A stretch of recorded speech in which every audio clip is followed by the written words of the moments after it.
Très bien, alors.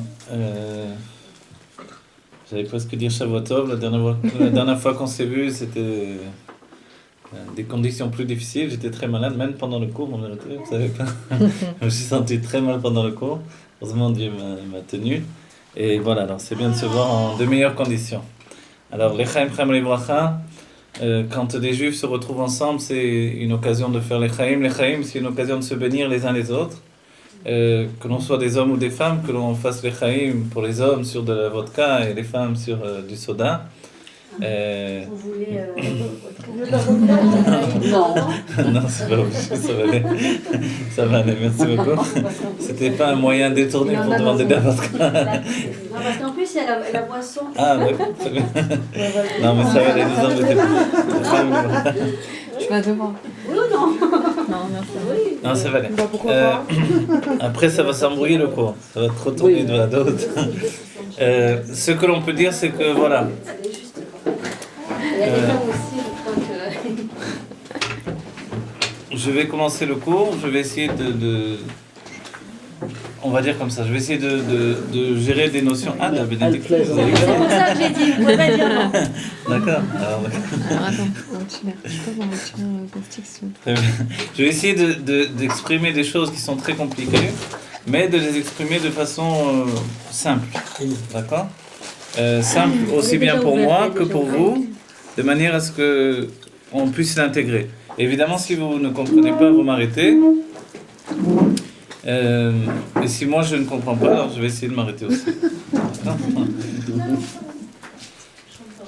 Très bien, alors le sujet en fait, c'est un sujet qui se retrouve à la fois dans la Kabbalah, à la fois dans la Chassidut, et en réalité ça se retrouve également dans le Niglé, dans la Torah dévoilée, mais on va dire de manière plus cachée, curieusement.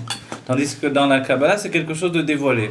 C'est le sujet justement qui a trait à l'humanité de l'être et la construction de l'être par rapport à son service de Dieu. C'est-à-dire, l'être est organisé en 3 domaines distincts, et ces domaines, ce sont les domaines, je parle pour l'instant en termes de domaines, après on va préciser les choses, ce sont les domaines de l'intellect, le cœur, c'est-à-dire les sentiments, et ensuite l'action. L'action inclut également le fait de la parole, donc l'action c'est lié également à la parole. Voilà. Maintenant, quand nous abordons un livre essentiel de la Avodat Hashem, du service de Dieu, un livre qui recoupe à la fois des enseignements qui viennent du Niglé, de la Torah dévoilée et de la Torah cachée, de la Kabbalah, c'est-à-dire du Zohar et des écrits du Harizal essentiellement, un petit peu du Ramak également. Alors, je vous parle du Tanya. Le Tanya commence par le fait qu'il annonce, on va dire d'une certaine manière, qu'il est lui-même une sorte de pirouge sur un passouk de la Torah, sur un verset de la Torah. Un pirouge, donc une explication d'un verset. Un livre entier pour expliquer un verset de la Torah. Mais ce verset est essentiel pour notre service de Dieu. Ce verset nous dit « Ki karov elecha adavar meod, bepicha ou belevavcha la'asoto » car la chose est très proche de toi. Il est précisé très proche. C'est pas juste que je traduis très proche, mais il dit adavar meod. Donc la chose est très proche de toi. Bepicha, de ta bouche, donc la parole. Belevavcha, de ton cœur, ce qui inclut à la fois les sentiments, mais plus précisément l'intellect qui va aboutir aux sentiments. La soto, c'est l'action. Et pour nous, pour notre cours aujourd'hui, on a synthétisé l'idée même dans 3 niveaux qui sont en fait ce qui est défini comme le meler. Vous connaissez ces enseignements-là sans doute. Il y a en hébreu la définition de meler. Qu'est-ce qu'un meler? Le meler, ce sont les rachetevot de moar, lev et kaved. Moar, l'intellect, le lev, le cœur, et le kaved. Le kaved, c'est tout ce qu'il y a de plus lourd en nous, mais c'est aussi le foie. En fait, le kaved, c'est lié au kavod. Le kavod, c'est l'honneur d'une personne. Le kavod, c'est aussi d'être lourd d'une certaine manière. Mais en réalité, c'est également lié à l'action. Pourquoi? Parce que tous les organes qui sont plus bas dans notre corps rejoignent directement l'accomplissement, si bien qu'ils sont là pour, en hébreu on dirait les gashem, ou les gashem plus précisément, et adavar asirli, pour rendre la chose intellectuelle beaucoup plus, en termes agréables, on dira vivante. D'accord? Donc en fait, il y a dans l'être 3 niveaux. Pour l'instant, on est dans les définitions, je rajoute encore, dans le Etz Chaim du Harizal. Le Etz Chaim, c'est le livre de base de la Kabbalah moderne. Le Etz Chaim nous dit qu'il y a ce qui s'appelle Muskal, Murgash ve Mudba. Muskal, c'est ce qui est réfléchi. Vous voyez, c'est plus simplement Sechel, mais c'est Muskal, ce qui est réfléchi. Murgash, ce qui est ressenti. Et Mudba, ce qui est finalement implanté dans la personne. Implanté dans la personne, ce sont les ergelim. Ce qui est lié au regel, le pied, donc les habitudes de l'être. Vous voyez? Donc l'être, si on le prend du bas vers le haut, il a ce qui est implanté en lui. Et vous savez ce que l'on dit assez souvent, un terme qui n'est pas forcément juif, mais qui revient même dans notre idée de la Vodat Hashem, c'est que quand on dit que chasser le naturel, il revient au galop. En fait, c'est ce qui est implanté à nous dans un tel degré que on a l'impression que, entre guillemets, on ne peut pas s'en sortir. Et certaines personnes auront une facilité à dire, à mon âge, ce n'est pas à mon âge que je vais changer, ce n'est pas, même s'il n'a que 10 ans, en vérité. Il peut dire, c'est pas maintenant que je vais changer, c'est trop tard. Et qui plus est, quand cette personne a 60 ans, alors là, c'est fini, c'est pas à mon âge que je vais changer. Mais, excusez-moi, vous pouvez oui, juste répéter les trois... les 3, d'accord, je vais juste répéter. Non, juste... Alors, Muskal, Murgash, Vemudba. Muskal, ce qui est réfléchi. Murgash, ce qui est ressenti. Et Mudba, ce qui est implanté en nous. On le retrouvera dans un livre de la Chassidut qui s'appelle Pirush Hamilot de l'Admor Emsaï. Et là-bas, il explique également ce sujet-là. Il explique de quelle manière? Il explique que finalement, dans tout le règne de la vie, il y a ces 3 cycles qui sont liés à 3 cycles d'évolution. Ce sont 3 cycles évolutifs en nous, mais également dans le monde en général. C'est ce qui est lié tout autant au minéral, végétal et animal, dans le monde, on va dire, naturel. Et dans l'homme, c'est le cycle de l'évolution de l'homme depuis l'enfance, l'adolescence et l'adulte. Donc on comprend bien que l'adulte, c'est lié au muskal, ce qui est réfléchi. Donc il a pénétré dans un cycle de vie où tout est réfléchi désormais. Auparavant, il était dans un cycle de vie où tout était ressenti, murgash. Et encore précédemment, dans sa petite enfance, il était dans un cycle de vie où tout était uniquement de l'action. Si vous avez bien compris, malgré que assez souvent, par exemple, le Rabbi Lubavitch va répéter assez souvent les enseignements du Zohar, l'enseignement du Zohar, l'un des enseignements essentiels, qui dit « Aïkar wa ma'aseh », l'essentiel c'est l'action. Quand on fait maintenant une ashva, une concordance, on comprend que l'action est liée aussi à l'enfance de l'être. C'est-à-dire que si nous tous, nous ne serions pas en train d'étudier aujourd'hui dans tous les jours que vous étudiez au quotidien, si un être n'utilise pas son intellect, forcément il n'est que dans l'enfance de sa vie. S'il n'est occupé qu'à l'action. S'il n'est occupé qu'au sentiment, il ne se trouve que dans l'adolescence de sa vie. C'est seulement lorsqu'il aborde le monde de l'intellect qu'il pénètre dans le monde adulte. D'accord? Mais ce qui est essentiel dans les écrits du Harizal, c'est que quand l'adulte doit grandir, il doit grandir également l'enfant qui est en lui, l'adolescent qui est en lui, pour arriver à un adulte équilibré. Le pire des cheminements de l'âme, c'est d'arriver directement à l'adulte sans avoir grandi l'enfant qui est en nous. C'est ce qui est arrivé quand on est sorti d'Égypte. Il est dit qu'en Égypte, nous étions dans l'enfermement, dans le Sefer Yecheskel, le Yecheskel Hanavi, il est dit que l'Égypte était comparée à l'enfant dans le ventre de la mère. Et quand nous sommes sortis d'Égypte, ça a été précédé par les 10 plaies d'Égypte qui sont comparées aux douleurs de l'enfantement. Après les douleurs de l'enfantement, on est sorti d'Égypte, ça a été la naissance. Mais au lieu de naître comme un petit bébé, donc dans le début, le premier stade de l'enfance, nous sommes nés directement dans le cycle de l'adulte de l'adulte. Pourquoi j'ai dit 2 fois l'adulte de l'adulte? Alors, parce qu'en réalité, il y a l'enfance de l'adulte, l'adolescence de l'adulte et l'adulte de l'adulte. L'adulte de l'adulte, c'est le tzaddik. C'est un homme qui a déjà régi tout son système de construction intérieure et qui le gouverne totalement.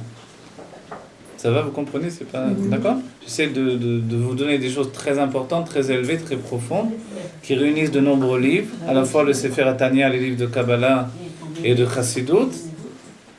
D'accord? C'est simple, il faut simplement s'habituer à une sorte de gymnastique de l'esprit. D'accord? Mais si on ne comprend pas, on arrête, on retourne en arrière. Donc, vous comprenez l'idée tout simplement, c'est une des généralités du Harizal, c'est que tout contient tout.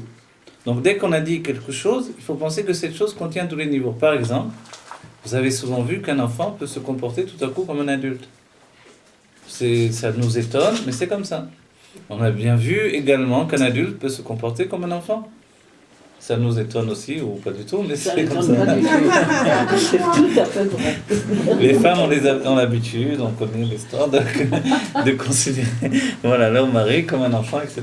Mais, vous savez. voilà. Mais l'autre côté aussi existe. La femme aussi a besoin quelquefois d'être comme une enfant par rapport à son mari.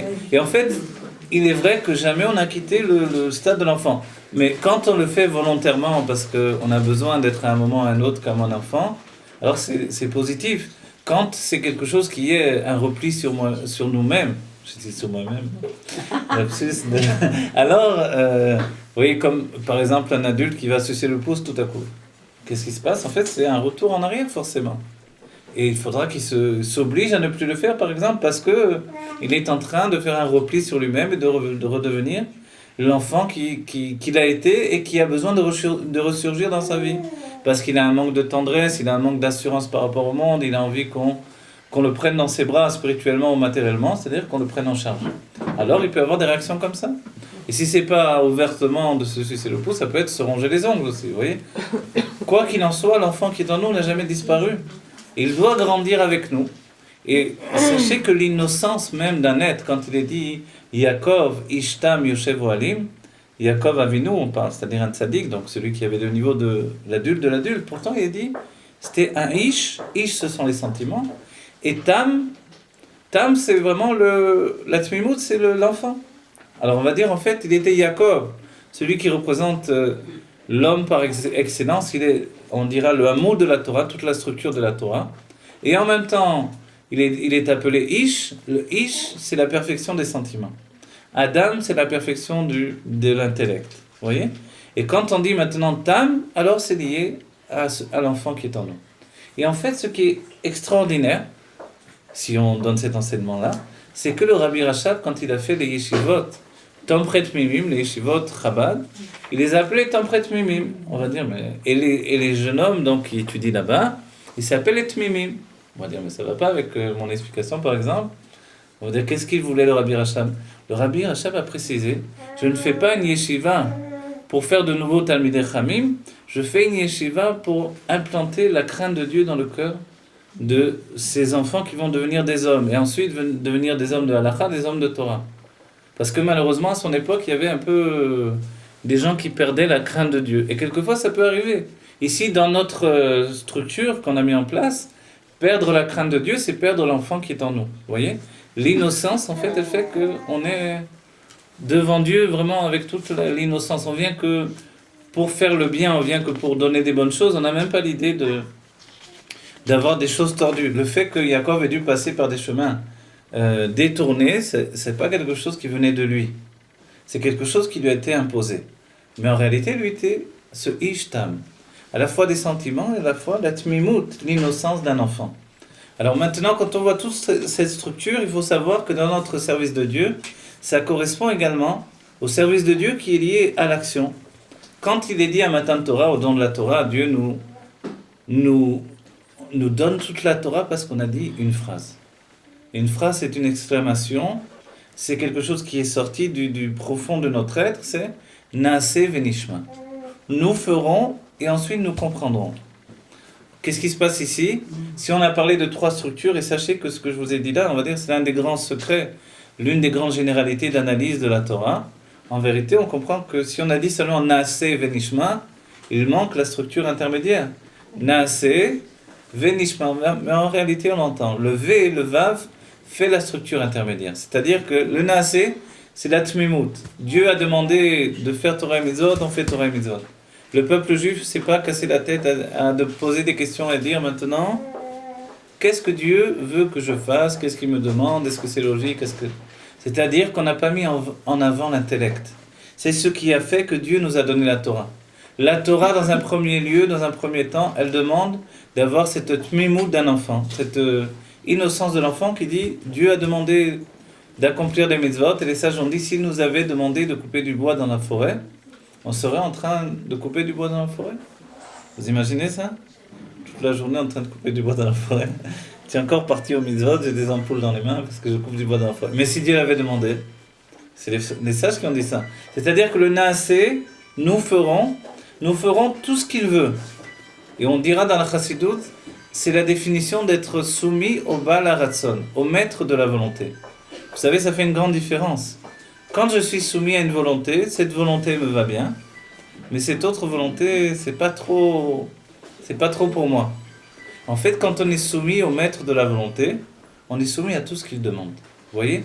Et ça a été la grande qualité du peuple juif, ça a été de se donner tout entier à Dieu. Curieusement, vous savez, d'où vient cette injonction, cette phrase de Naaseh Venishma? On dit que tous les anges ont donné un cadeau, et que le Malach HaMavet, il a donné 2 cadeaux. Et que ça viendrait des anges, et certaines fois on dit que ça vient peut-être du Malach HaMavet lui-même. L'idée de Naaseh Venishma. C'est-à-dire, c'était un secret qui était gardé chez les anges. Et le secret, finalement, ça a jailli du peuple juif. C'était de dire Naaseh Venishma. Nous ferons et nous comprendrons. Dans le monde des anges, c'est normal. L'ange, c'est une fonction. C'est une fonction, c'est un messager de la pensée, de la volonté de Dieu. Donc il exécute ce que Dieu demande. Mais pour nous, alors c'est une autre histoire. C'est quelque chose de tout à fait différent. Ça va jusque-là? Ah non, on n'a pas fait. Chaim Livracha. Que Dieu fasse que... que Dieu fasse que vite on ait la Géoula Amitid Vashlema. Tout ce que vous étudiez là, sachez que c'est comme un ticket pour la Géoula. Quand viendra la Géoula, alors on aura déjà quelque chose qui nous attachera à la Géoula. C'est déjà la Torah de la Géoula, c'est un petit peu. La Torah de la Géoula sera encore plus grande, je ne sais pas combien de fois, encore plus profonde. Ce sera la même Torah, il n'y aura pas 2 fois Matan Torah. Mais l'approfondissement de la Torah sera tellement infini que... Là aussi, ce n'est pas une nouvelle Torah. C'est juste un approfondissement différent de la Torah. Alors, les Chaim Livracha, que vite on ait la Géoula. Amen.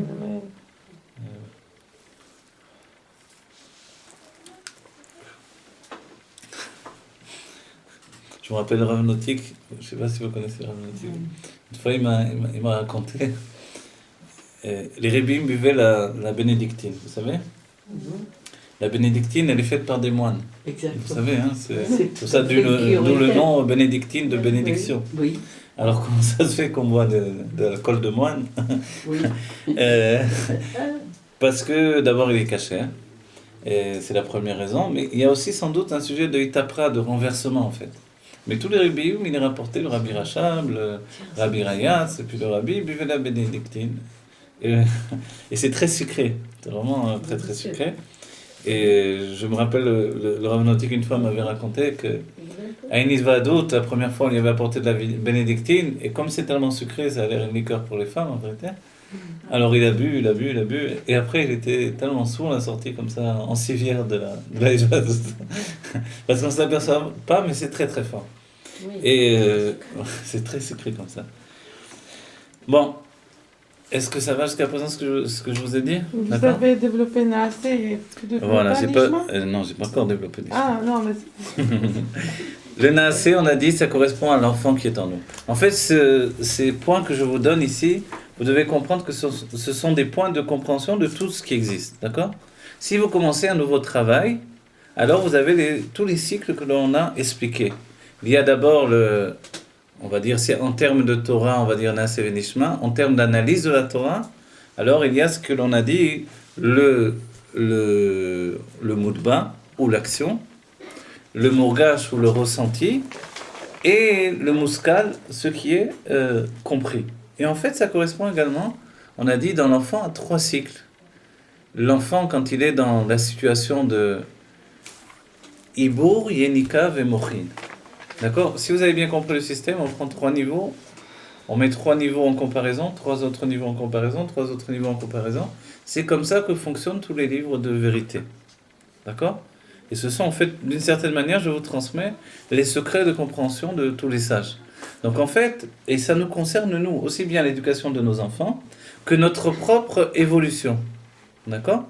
Quand je vous avais apporté le livre des prénoms, et à propos, il y a encore des livres des prénoms, ceux qui seraient intéressés, il y a aussi ce développement dans les prénoms d'une personne. Vous voyez, une personne a également son développement par rapport à ça. C'est-à-dire que même dans son prénom, on peut analyser le développement de la personne par rapport à ce qui est intégré dans sa personne, ce qui est dans une phase de Yenika. On a dit d'abord il y a le Hibour qui correspond au Moudba, ce qui est inclus au-dedans de nous. Donc c'est presque pas en fait un système de développement. C'est un système acquis dans la personnalité. Ensuite, il y a le développement. Le développement, ça correspond à la Yenika, le fait de boire le lait. Vous voyez, quand vous commencez à donner à manger à un enfant, il y a le fait qu'il boit le lait, mais après il va commencer à manger. Il ne s'interrompt pas pour autant de boire le lait de sa mère, mais il commence à goûter des choses dans le monde. Il commence à goûter le goût de ci, le goût de ça. Au début, on le fait juste goûter un petit peu. Puis on rajoute de plus en plus. Jusqu'à ce qu'il devienne indépendant du lait de sa mère et il assimile maintenant les matières du monde et il commence à manger comme un adulte, on va dire, entre guillemets. En fait, non, nous aussi, ce même système existe dans notre vie, dans chaque chose. Par exemple, dans le cours que nous faisons, il y a aussi ces 3 stades-là. Il y a le premier stade qui est le moudba, c'est-à-dire que chacun vient avec ce qu'il est, ce qu'il a déjà étudié auparavant et ce qui est inclus dans la personnalité de chacun d'entre nous. Ensuite, maintenant, il va y avoir la yanika. Alors, je vous donne à goûter des choses et puis petit à petit, vous prenez ces choses nouvelles et vous les intégrez au-dedans de vous. Au début, c'est juste de goûter un petit peu. Mais après, ça peut devenir votre nourriture. Méfiez-vous. Vous avez compris ? Non, en fait, vous avez bien compris l'idée. Je plaisante, mais en fait, pour vous dire que c'est vraiment des systèmes de compréhension. Et finalement, on arrive avec ça à ce qui s'appelle donc le muskal. Le muskal, c'est ce qui est intégré dans notre compréhension. Nous sommes nous-mêmes capables de refaire le même système de construction. D'accord ? Et c'est comme ça que l'on dit qu'un élève, après 40 ans, va arriver à saisir le date de son maître. Vous savez ce que c'est le date ? Le date, c'est la conscience. La conscience profonde, c'est-à-dire que le maître lui a donné des enseignements. Maintenant, l'élève a reçu ces enseignements. Et pour l'instant, il ne saisit pas la profondeur de ces enseignements. Petit à petit, il va briller la profondeur de ces enseignements. Au départ, il ne voit que l'éclat des enseignements. Et ensuite, il va arriver à un stade où, finalement, il va aller jusqu'à découvrir, en fait, la source de ces enseignements. Il va comprendre vraiment l'esprit du maître. Vous voyez ce cheminement ? C'est ce qui nous amène du point de départ, de ce qui est inclus dans notre nature, jusqu'à ce qui est la finalité de l'intellect. D'accord ? Alors maintenant, on revient à la base de ce que l'on a dit, Naaseh Venishma, et ensuite on le rattachera à la Vodat Hashem. Dans le Naaseh Venishma, la première phase, évidemment, elle est totalement, on va dire, enfantile. Il y a le doute de notre judaïsme, on fait ce que Dieu demande. En réalité, il faut se souvenir, on venait de sortir d'Égypte. Même si on est sorti d'Égypte comme des tzadikim. On a dit tout à l'heure, ça peut être un drame de sortir comme un tzadik. Pourquoi ? Parce que si on n'a pas passé les périodes de l'adolescence ou de l'enfance dans tout son développement, alors on a un manque immense. Et c'est ce qui est arrivé au peuple juif. Pourquoi ? Après la sortie d'Égypte, tout à coup il y a eu le veau d'or, on s'étonne, on se dit, d'où il sort ce veau d'or ? Qu'est-ce qui se passe ? On nous dit qu'on était revenu au niveau d'Adam Arishon avant la faute, il n'y avait plus de maladies, chacun avait vraiment l'ouverture d'esprit maximum, etc. Mais pourquoi tout à coup on était dans cette situation-là ? Pourquoi on est arrivé à la faute du veau d'or ? Le veau d'or, qu'est-ce qu'il représente ? Le veau d'or, il représente l'âme animale. L'âme animale, ça représente également notre enfance délaissée. Ça va ? Vous comprenez ? Notre enfance délaissée.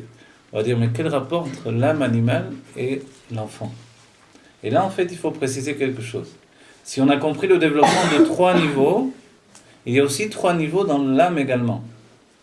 Dans ces 3 niveaux de l'âme, il y a ce qui s'appelle l'âme animale, l'âme intellectuelle et l'âme divine. On va dire là, ça ne correspond plus, puisque l'intellect, il se trouve au milieu. Donc l'intellect correspond au sentiment. Mais sachez que c'est à l'adolescence que l'on reçoit l'âme intellectuelle. Vous voyez ? En même temps que l'on reçoit l'âme divine. Mais, on va dire, alors qu'est-ce qu'on reçoit ? Vous savez, vous avez déjà entendu parler de ça. L'adolescent reçoit ce qui s'appelle le da'at. Le date, si on va traduire le mot date, le date est assez souvent traduit comme connaissance.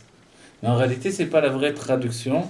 Surtout, ce n'est pas vraiment l'explication du date. Le date, c'est quelque chose qui est assimilé à l'attachement. L'attachement à toute chose profonde ou même toute chose, on va dire, superficielle. Le fait de s'attacher. Par exemple, je mange un gâteau. Pour me rendre compte que je suis en train de manger ce gâteau, j'ai besoin de date. Évidemment, quand je mange un gâteau, c'est quelque chose de très primaire. Donc, c'est ce qui va s'appeler un date vraiment inférieur. Et comme ça, on a des dates de niveau de plus en plus haut. Par exemple, le bébé va pleurer pour des petites choses qui sont insignifiantes pour un adulte. Mais pour lui, c'est très important. Vous lui donnez un verre en plastique, il va le prendre. Maintenant, vous lui enlevez, il va faire une crise comme si on avait enlevé un bijou de 35 carats. Vous voyez ? Pour lui, il n'y a pas de différence. Peut-être même si on lui donne le bijou, il sera capable de le rejeter parce qu'il veut cette petite chose insignifiante. Parce qu'il n'a pas de date. Les sages diront que un enfant peut très bien vendre et acheter, mais en fait, il faudra se méfier de lui.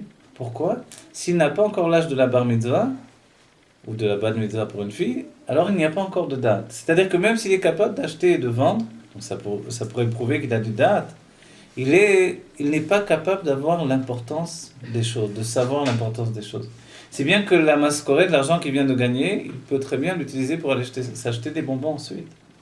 Donc en fait, c'est ça le manque de date, c'est le manque, il nous manque la notion de chashivut ha'inyan, l'importance des choses. Donc en fait, quelqu'un qui manque de date, quand on dira à quelqu'un chez chasser da'at, c'est qu'il n'a pas finalement cette notion d'importance des choses. Et vous voyez que ce qui définit un adulte, justement, c'est ça. Il y en a des adultes qui sont encore bébés, enfants. Hein. Totalement, exactement. L'adolescence, je ne crois pas qu'ils ont tellement... Bon, on dirait pas qu'ils ont beaucoup de date. Ça veut dire, c'est là qu'ils commencent. Alors voilà, c'est ça qui est extraordinaire. Voilà, c'est pour ça que dans la définition... C'est pour ça, ouais. La définition de âme animale, l'enfant, malgré qu'il est merveilleux, on l'aime, il est chamoud, il est le plus mignon du monde, il est relié, on va dire, à l'âme animale.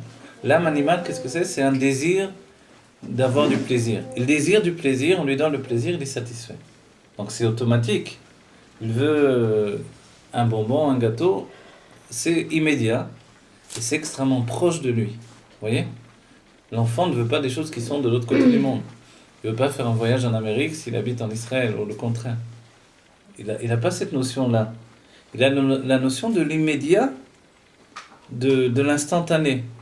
Il ne sait pas ce que c'est dans 5 minutes, il ne sait pas ce que c'est demain non plus. Vous voyez ?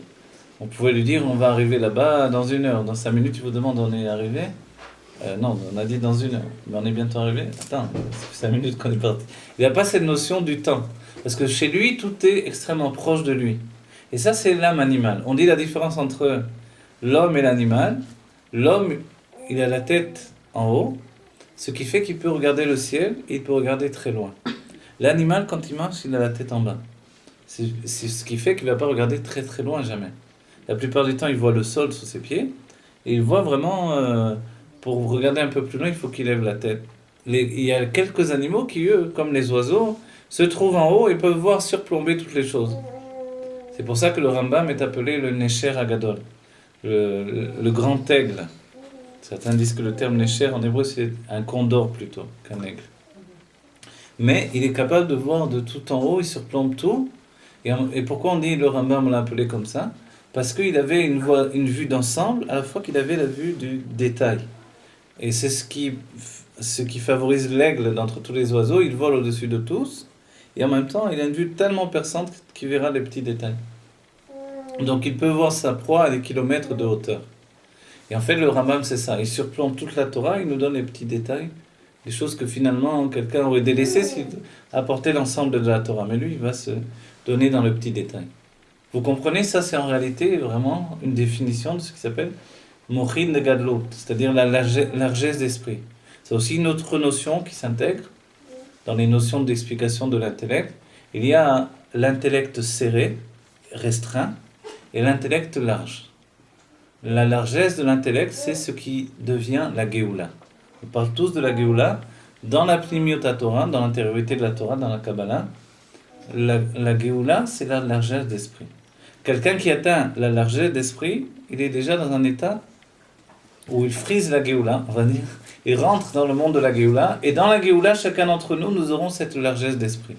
Qu'est-ce que la largesse d'esprit? Nous dit l'Admour Hazaken, il y a un mamar entier sur ce sujet. Il nous dit que c'est la faculté d'avoir de la patience. Pour avoir une véritable patience, il faut pouvoir assimiler des contraires. Par exemple, ce qu'il y a de merveilleux en Israël, c'est de voir que les Juifs viennent du monde entier, et qu'il y a toutes sortes de Juifs, de toutes sortes de pays du monde, avec toutes sortes de minagim, et d'allures, et de vêtements. Et tout ça, on est tellement habitué que on vit avec ça. Donc on n'est jamais étonné en Israël de voir un juif d'une manière différente, etc. Et quand on est à Jérusalem, on voit qu'il y a 36 sortes de kippot, 36 sortes de chapeaux, etc. Et au début, on a du mal à saisir les différences. Ah, lui, il est quoi? Lui, il est, etc. Lui, c'est un chassid. Ah non, c'est un lituanien. Et lui, il est quoi? Lui, ah, j'ai compris, il est en blanc. C'est un Mekouba Sfarad. Ah non, c'est pas un Sfarad. Alors on se trompe. Jusqu'à ce qu'on commence à nager dans tout ça et on commence à assimiler. Maintenant, ce n'est pas tout de les assimiler, mais on va dire qu'il faut les porter dans son cœur également. Il y a des personnes qui, comme ils portent en eux, maintenant je parle évidemment ni de courant ni rien du tout, je parle de système de construction intérieure dans la personnalité. Alors il y a une personne qui n'a pas un esprit large, donc il ne peut pas assimiler des contraires, donc il ne peut pas assimiler des différences chez les autres. Et ce sera les personnes, on a souvent entendu, ah évidemment si on mangeait tous la même cacheroute, il y aurait déjà la Géoula, et si on aurait tous les mêmes rabbanim, il y aurait déjà la Géoula, et si on serait tous pareils, il y aurait la Géoula. Mais il y aurait la Géoula, mais ça ennuierait drôlement quand même. Parce qu'on serait tous pareils, ce serait peut-être le communisme, je ne sais pas si ça s'appellera encore le judaïsme. En fait, l'idée même de notre différence, c'est ce qui fait notre richesse. La richesse, c'est ça. Pour une mère de famille qui a grandi grâce à Dieu de nombreux enfants, la richesse de son amour, c'est d'être capable de voir la particularité de chaque enfant. Et une éducation réussie, c'est une éducation où chaque enfant a été éduqué pour ce qu'il est. On n'a pas fait un groupe. On a compris que chacun devait être éduqué dans sa spécificité. C'est l'un des enseignements que donne le Rabbi Rayat dans ce qui s'appelle Klalei Chinur Ve'Adracha. Il donne des généralités pour les sujets de l'éducation. Et il dit qu'il est très important d'adapter l'éducation à l'individu. Un individu ne ressemble pas à un autre. C'est-à-dire qu'un enfant ne va pas ressembler à un autre. Il y a un enfant qui sera extrêmement fier, il faudra faire attention à sa fierté. Un autre sera beaucoup moins fier, mais il sera beaucoup plus sensible sur un autre point. Un autre aura besoin de plus d'amour. Alors il faudra savoir doser chacun, tout en donnant un grand amour à chacun, mais en donnant l'amour et le respect qu'il faut à chaque enfant. Et ce fait même de les considérer chacun pour ce qu'ils sont, c'est déjà à soi-même affirmer une largesse d'esprit suffisante. Et on a dit le contraire de la largesse d'esprit, c'est de vouloir que tous les autres soient les mêmes, et plus que les mêmes, qu'ils soient tous comme moi. Et ça, malheureusement, c'est quand, par exemple, une personne veut faire des copies collées d'elle-même. Et là, c'est ce qu'il y a de plus terrible. Si c'est un rave, alors c'est une catastrophe. Et si c'est un père, c'est aussi une catastrophe. Alors, les sages nous ont dit, il y a fait Kohar Ben mi Kohar Ha'av, la force de l'enfant est plus belle que la force du père. Ça sous-entend qu'il y a quelque chose dans la particularité de l'enfant qui ne se trouve pas chez le père. Il y a ce que le père peut donner à son enfant, et il y a ce que l'enfant possède de lui-même. Et cette explication-là est basée sur le principe de l'amour, en fait, de la découverte. Ça, c'est extrêmement important. L'amour de la découverte, quand est-ce qu'il commence dans notre vie? À quel âge il commence réellement? On va dire dans l'enfance, il y a un amour de la découverte. Mais en vérité, dans l'enfance, il y a la découverte pour elle-même. Ce n'est pas encore véritablement l'amour de la découverte. C'est-à-dire que l'enfant, il n'a pas d'autre choix que de découvrir parce qu'il ne connaît pas encore le monde. C'est quand il arrive à l'adolescence qu'il va construire ce qui s'appelle l'amour de la découverte. Et l'adulte qui va éduquer un adolescent doit passer au stade de l'éducation par l'amour de la découverte. Il me semble que j'ai un petit peu parlé de ça la dernière fois, j'ai effleuré au moins le sujet dans le cours. C'est-à-dire que d'enseigner à un enfant, c'est lui dire, tu dois étudier ça, tu vas apprendre ça par cœur, tu vas apprendre ça par cœur, tu vas étudier ça, tu vas étudier ça. On ne demande pas forcément à l'enfant ce qu'il veut, parce que ce qu'il veut, on le connaît, c'est manger, boire, dormir, s'amuser. Alors on ne va pas lui demander ce qu'il veut parce qu'autrement, forcément, ça va vite tourner à l'éducation sauvage. Donc on va lui imposer des choses parce qu'on sait ce qui est bon pour lui. Et c'est ce qu'il faudra même expliquer à l'enfant. Et les Rebbeim, par exemple, de Chabad l'ont fait. Le Tzemar Tzedek était un grand éducateur et il le faisait. Par exemple, le Rabbi Moharach posait des questions. Non, c'était d'une autre manière. Le Tzemar Tzedek venait et il posait des questions à ses petits-enfants. Et le Rabbi Moharach, le Tzemar Tzedek avait 7 garçons. Et le 7e, le plus petit, c'était le Rabbi Moharach, Rabbi Shmuel, il s'appelait Shmuel. Et il était plus piquant que les autres. Et en fait, il était un peu mésalzel. Vous savez ce que c'est le mot mésalzel en hébreu, un peu... Sauvage. Ouais, un peu sauvage comme ça, mais il rigolait un peu de ses frères. Pourquoi ? Parce que eux, pour étudier, ils avaient besoin des livres. Et lui, il retenait tout par cœur, donc il avait tout dans la tête, il n'avait plus besoin des livres. C'était un génie, il est devenu le rabbi, le 4e rabbi de Lubavitch. Mais chez les Rebbeim, tous les enfants étaient un peu comme ça. Et eux-mêmes vérifiaient que les enfants qui allaient devenir Rebbeim soient comme ça également. Je vous donnerai un autre exemple après, si je n'oublie pas. Mais, parce que souvent ça m'arrive d'oublier entre-temps. Mais le Rabbi Moharach, alors son grand-père, il vient et pose une question. Il attend la réponse des enfants. Et donc le Tzemar Tzedek a posé sa question. Le Rabbi Moharach dit, moi je connais la réponse, mais je ne répondrai pas. Il a dit, pourquoi tu ne répondras pas? Alors il a dit, non, je ne veux pas répondre. Et les autres ne savaient pas la réponse. Et il dit, mais moi j'ai une question. Alors il pose sa question au rabbi. Le rabbi lui dit, tu comprendras quand tu seras plus grand. Qu'est-ce qu'il a répondu? Il a dit, quand je serai plus grand, mes questions seront plus grandes aussi. Waouh, very powerful. Ça, c'était déjà un enfant particulier. Vous voyez? Et c'était le genre d'enfant. Pour vous dire, le Tzemar Tzedek, lui, donc le grand-père qui était à même de tout ça, pour dire un maasé également, le Tzemar Tzedek, lui, quand il était enfant, en fait, le Tzemar Tzedek, il y a eu le premier rabbi de Lubavitch, il y a eu donc c'est l'Admor HaZaken, celui qui a écrit le Sefer HaTanya. Il a eu donc une fille, il a eu des garçons, mais il a eu une fille, et cette fille, c'est la rabbinite Dvorah Léa. L'Admor HaZaken a pris sur lui de diffuser la chassidoute d'une manière qui nous donne de transmettre la chassidoute à chacun. Et la chassidoute, on peut dire, ça a été considéré au joyau de la couronne. Donc en fait, c'est le secret du secret que Dieu avait gardé seulement pour les sages, les plus grands sages de toutes les générations. Finalement est venu le Baal Shem Tov, il a dit on donne ça à tout le monde. Bon, ça fait un grand remous dans le monde, et finalement on voit que ça apportait de la lumière. Et le détail, c'est que évidemment, cette Torah existait déjà, mais elle était cachée. C'était comme tout simplement d'allumer la lumière quand une pièce était éteinte. C'est ce qu'a dit le Rabbi Rayatz. Donc il y avait tous les mêmes éléments de la Torah, mais on les a illuminés d'une lumière nouvelle. C'est la chassidoute. Maintenant, quand tout s'est mis en place, l'Admor HaZaken, lui, a tellement enseigné que ça fait des kitrugim, des accusations contre lui. C'est-à-dire pourquoi il a tellement enseigné, puisqu'il y avait déjà eu le Baal Shem Tov, et le Maggid de Mezrich et tous ses élèves, c'est que lui, il a enseigné d'une manière que l'élève ne reste pas un élève toute sa vie. Il a formé des maîtres, c'est la différence. Il n'a pas formé des élèves. C'est la grande spécificité de l'Admor HaZaken. Il nous donne en fait, voilà, je te donne non pas, c'est pas comme un docteur, je viens le voir, il me dit comme ça, ou un rav. Il y a des rabbinim, on va leur poser une question, il nous dit blanc, noir, etc. Moi je rigole toujours quand je pense au Rav Forkage, quand je lui pose des questions, c'est un grand rav de l'Halakha, et il répond, il est très comme ça, brut. Alors c'est du genre, Ken, allô, Matot.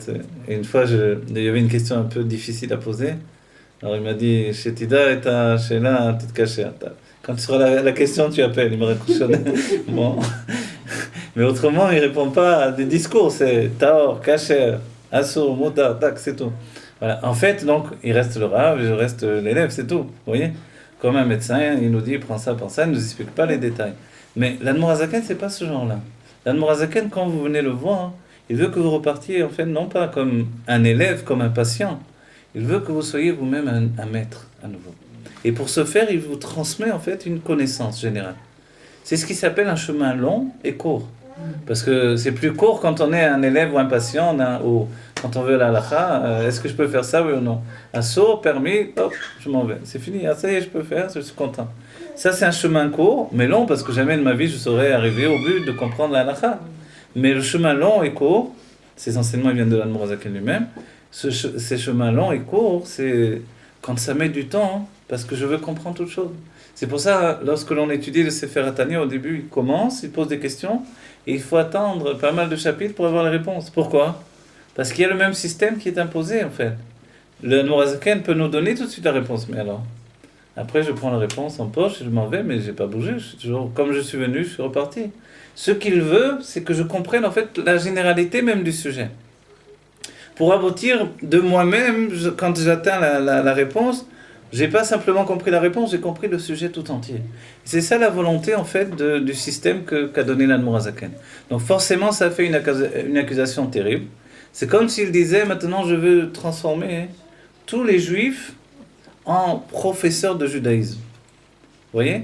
Des êtres qui sont capables eux-mêmes de construire une connaissance vraiment profonde. C'est-à-dire comme on étudie à l'université les sujets de Chol, d'étudier dans le monde de la Torah, la Pnimiut Torah.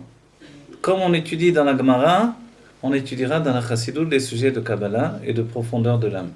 Et ça, c'était quelque chose qui n'existait pas auparavant. Et c'est pour ça, ça a été tellement des accusations dans le ciel qu'il avait été dit, il ne peut pas rester dans le monde cet homme-là. C'était une âme nouvelle qui est venue pour enseigner la Chassidut de cette manière-là, de manière intellectuelle et dans le langage de la Kabbalah du Harizal. Alors, à un certain moment, dans le ciel, il avait été décrété qu'il ne pouvait pas continuer à rester dans le monde, c'était trop puissant, le monde n'était pas prêt. Et quand l'Admour HaZaken avait compris cette chose, il a transmis en allusion aux Chassidim qui ont compris la chose. Et les Chassidim savaient que le dernier Rosh Hashanah allait arriver. Et chacun, eux-mêmes, ils sont réunis, ils ont décidé chacun de donner une année de leur vie pour leur rabbi, pour sauver leur rabbi. Et c'est des choses qui se faisaient chez les Chassidim. Si bien que quelquefois, il y a des histoires où... Ça va faire une histoire dans une histoire, mais juste un petit détail pour comprendre bien ce que l'on dit. Il y avait quelquefois des chassidim qui étaient en Idvadut, et il n'y avait plus de mashké, il n'y avait plus de lechaim, il n'y avait plus de vodka. La bénédictine, je ne sais pas s'il y en avait pour les chassidim à ce moment-là, il n'y avait plus de vodka. Et un chassid avait cherché à obtenir de la vodka. Et il est dit que pour avoir de la vodka, alors la personne lui avait dit, je te donne la vodka, à condition que tu me vendes ton monde futur. Il avait dit, ça veut dire que je vais te vendre mon monde futur pour que les chassidim puissent boire de la vodka à l'Idvadut. Il a réfléchi, il a dit, d'accord, je te vends mon monde futur, donne-moi la vodka. Et c'était un tel degré en vérité. C'est-à-dire que l'idée même de donner aux chassidim de se réunir, ils ont dit qu'il y avait une histoire de Rabbi Shmuel Monketch. C'était un chassid qui faisait beaucoup de blagues et qui était en fait un génie, c'était peut-être même un tzaddik dans la définition du Tanya, mais il s'amusait tout le temps. Et un jour, il était en voyage, et c'était en Russie, avec le froid de la Russie. Il était sur une charrette, et le froid était tellement intense qu'il a vu qu'il était en train de mourir. Et le chauffeur, j'allais dire, à l'époque c'était un aiglon, ouais, le cocher, il s'était aperçu de ça, c'était un cocher goy. Il a pris de la vodka, il l'a versé dans la bouche et comme ça il a sauvé la vie.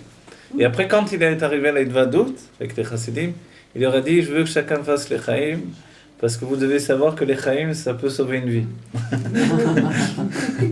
Ça c'est bon. Et en fait, sachez que quelquefois on a vu des cas où malheureusement des gens étaient désespérés. Il y avait même une histoire qui avait été diffusée. Il y avait un monsieur qui était complètement désespéré, ça avait tourné mal dans sa vie, toute sa vie.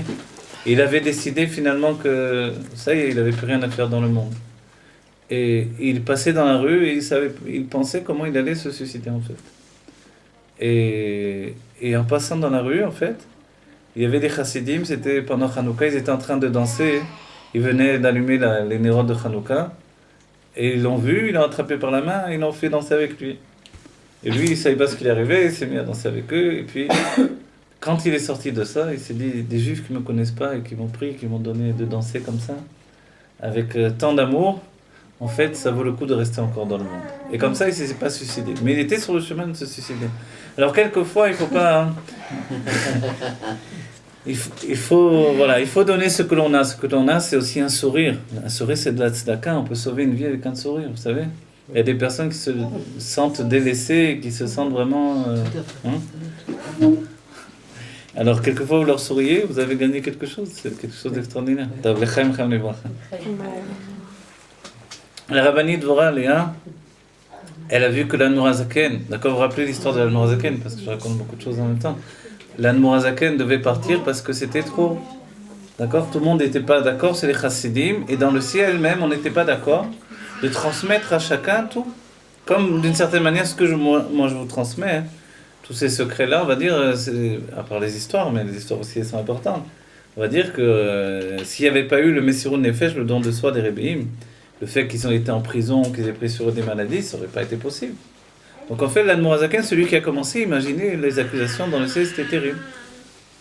Et en fait, il y a une petite fille là-bas qui dit à maman, il ne faut pas l'interrompre. Alors en fait, l'Admorazaken, il avait une fille qui était très intelligente, la rabbinite Dvorah Léa, qui était une tzadékette aussi, et auquel il enseignait la chassidut d'ailleurs. Et il racontait même que l'Admor Emsaï, qui va être le deuxième rabbi de la lignée de Lubavitch, il savait que l'Admorazaken avait une étude fixe, il étudiait tous les jours avec sa fille. Mais il voulait savoir, il voulait entendre. Il était tellement amoureux de l'étude, l'Admor Emsaï, quand il était enfant, et il voulait savoir, il voulait toujours entendre son père enseigner. Et une fois, il s'était caché sous le lit et pour entendre, et le père était venu dans la chambre de sa sœur, des filles pour leur raconter de la chassidut, leur dire de la chassidut, et c'était sur le sujet du Kohen Gadol, dans le Beth Amikdash. Et là-bas, alors l'Admorazaken parlait du costume, du vêtement du Kohen Gadol, avec tous les secrets liés au vêtement du Kohen Gadol. Et lui, l'Admor Emsaï, qui était un enfant, je crois qu'il avait 8 ans ou quelque chose comme ça, il était complètement en effervescence, et il voulait connaître le secret du éphod.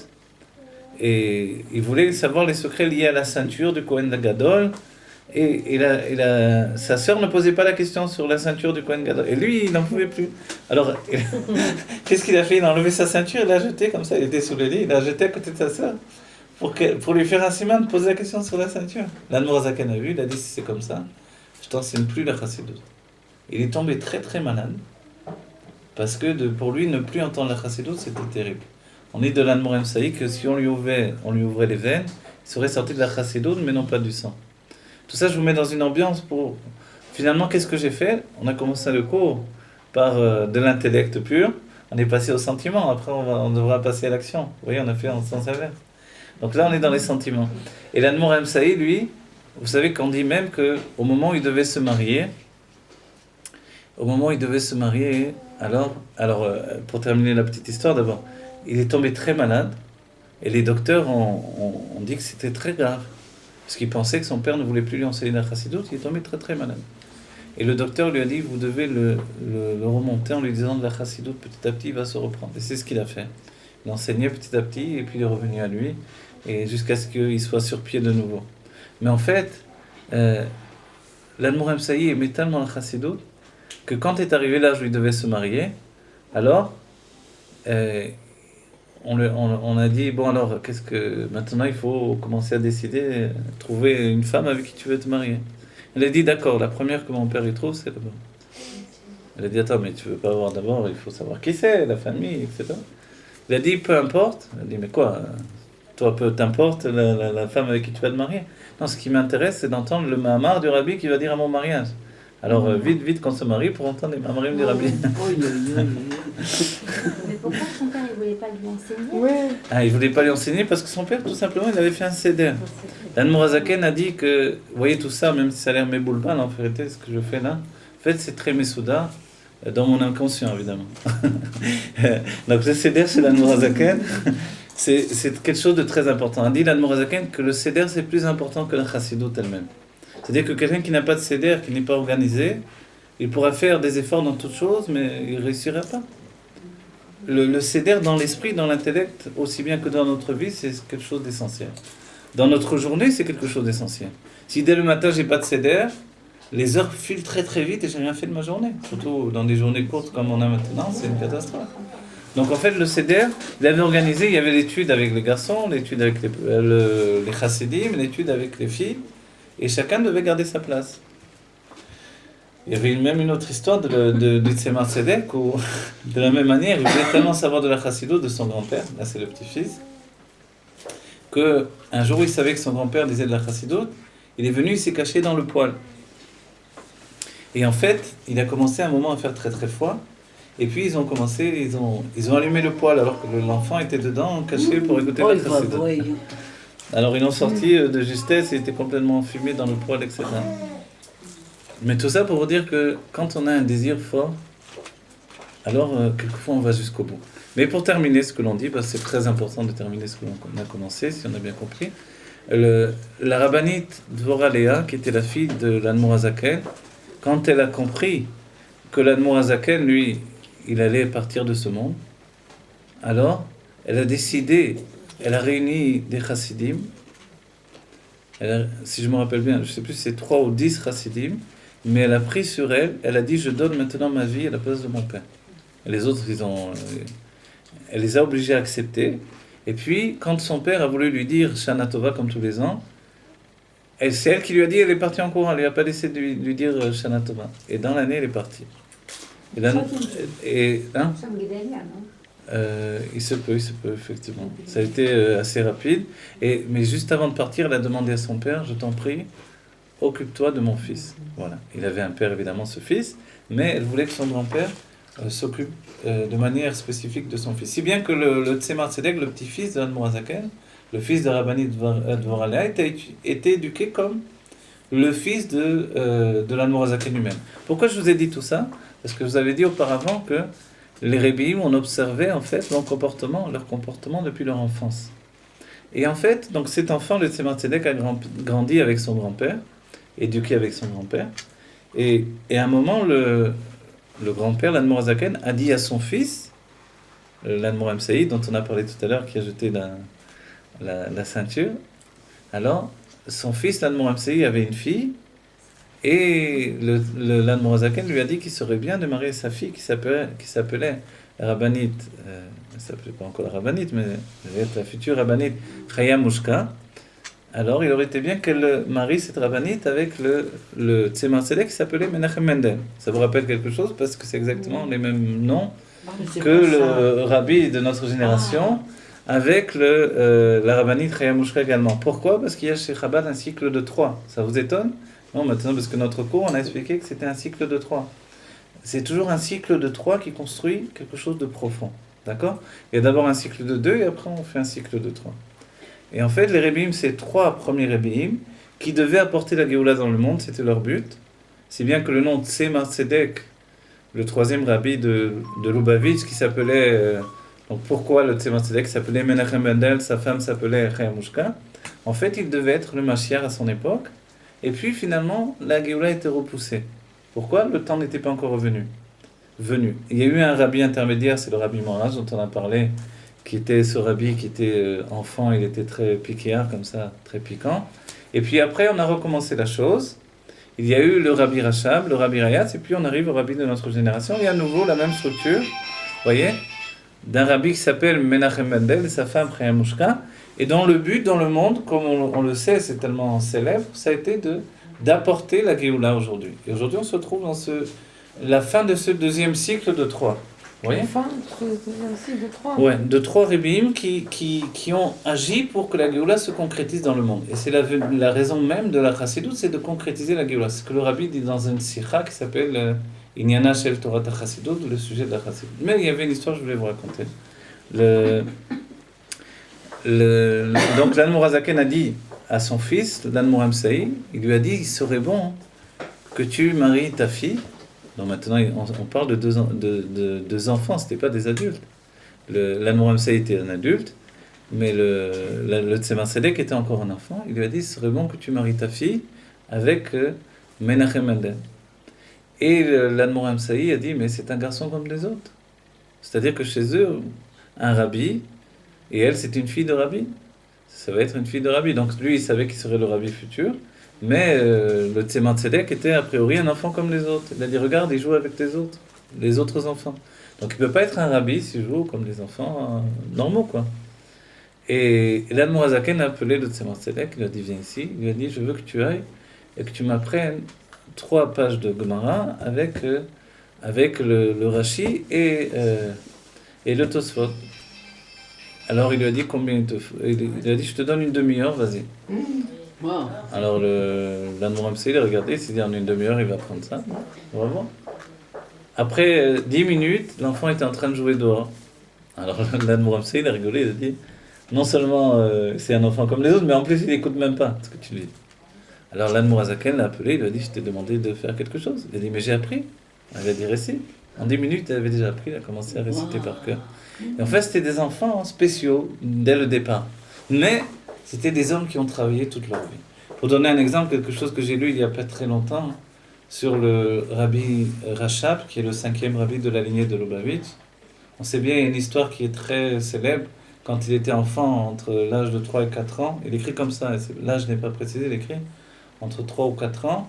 Alors il est venu en pleurant, et il a pleuré chez son grand-père, le Tzemar Tzedek. Il a dit pourquoi Dieu se dévoile à Avraham Avinu et à moi il ne se dévoile pas. Et tout l'enseignement, c'était pas juste de dire que c'était un enfant extraordinaire, c'est le cas effectivement, mais c'est le fait que le rabbi nous dit que nous aussi on doit être préoccupés par cette idée-là et relever la barre de l'éducation que l'on a par rapport à nos enfants. On doit éduquer nos enfants de manière à ce qu'ils comprennent que Dieu doit être à même de se dévoiler à eux, c'est-à-dire que dans leur vie, ils doivent comprendre que tout vient de Dieu. Et comme ça va grandir en fait leur attachement à Dieu. Et Dieu ne sera pas une notion éloignée de leur vie, mais un être qui vit avec eux au quotidien tout le temps en fait. De leur faire comprendre que tout ce qu'il leur a donné vient de Dieu. Et en fait, le rabbi Rachab, quand il était enfant, sa sœur une fois lui a dit « Viens, on va jouer tous les deux, on va jouer ensemble. » Elle a dit « Mais comment tu n'y penses pas ?» Il est dit qu'on doit être occupé à la Vodat Hashem depuis le Modéani jusqu'au Beyadchav Kidrochi. C'est-à-dire depuis le Modéani du matin jusqu'au Kriyat Shema Lamita, il faut être occupé à servir Dieu. Comment tu viens me dire de jouer? C'était un petit enfant qui a dit ça. En fait, il y a des notions d'enfance que nous ne pouvons pas appréhender, mais on se dit, mais c'est pas possible d'être un enfant comme ça. En fait, c'est ce qui est dit ici. C'est-à-dire qu'il y a des cas où l'enfant est déjà à un niveau d'adulte en lui-même, mais ce qui est à craindre, c'est que quand il sera adulte, évidemment, peut-être pas les tzadikim, mais là, ce sera déjà un niveau qu'on n'aborde pas directement, et moi, je ne viens pas me parler des tzadikim eux-mêmes, mais dans le développement même des choses, si un homme a été un adulte trop vite, comme par exemple quelqu'un qui a été projeté dans la vie adulte, dans le fait qu'il devait gagner sa vie, il devait gagner de l'argent pour ses parents, pour sa famille, et ça arrive malheureusement, dans ce cas-là, il n'a pas eu d'enfance. Ou alors il n'a pas eu le développement de l'adolescence comme les autres adolescents. Qu'est-ce qui va se passer? Il va se passer que l'enfance et l'adolescence n'ont pas disparu de lui. Elles ont été, coupées dans le cycle de leur évolution, Oui. mais elles sont là, et à un moment ou à un autre, elles vont revenir. Et quand elles vont revenir, elles vont revenir avec plus de force. Pourquoi? Parce que ce sera l'enfance de l'adulte qui va revenir avec toute sa force.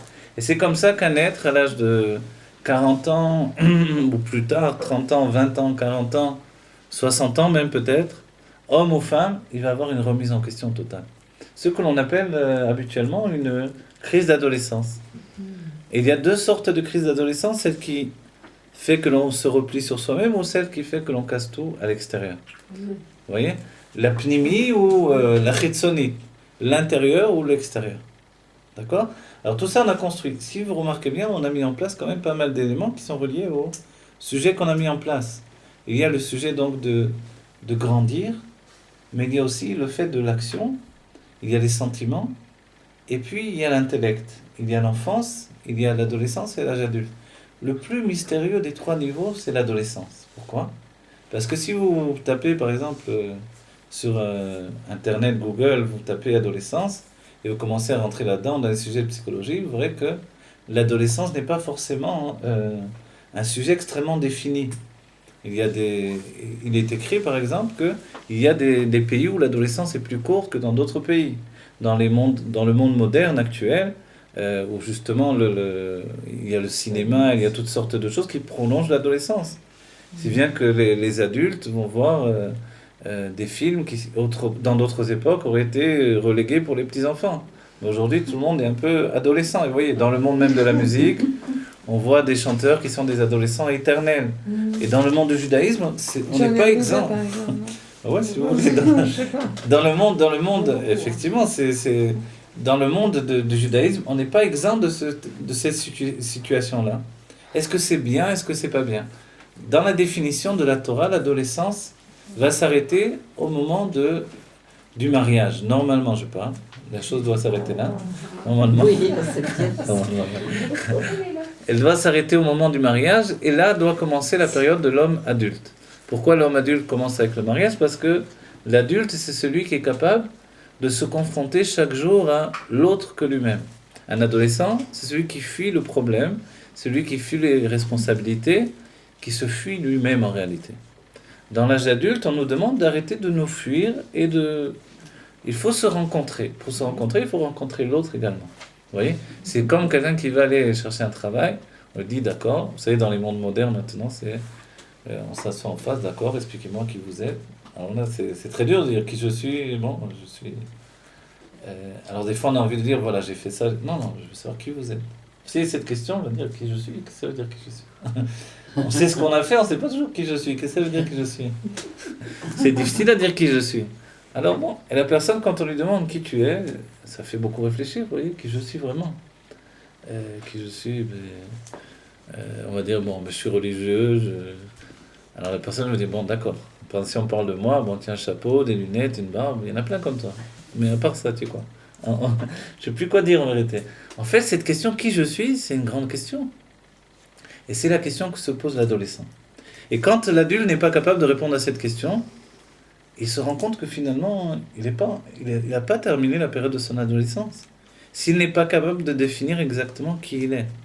Qui il est, en fait, est-ce qu'on peut poser la question, est-ce que je suis ce que je veux être? Ou est-ce que je suis autre chose finalement? C'est-à-dire, ce qui m'a été imposé d'être. Qu'est-ce qu'un adulte?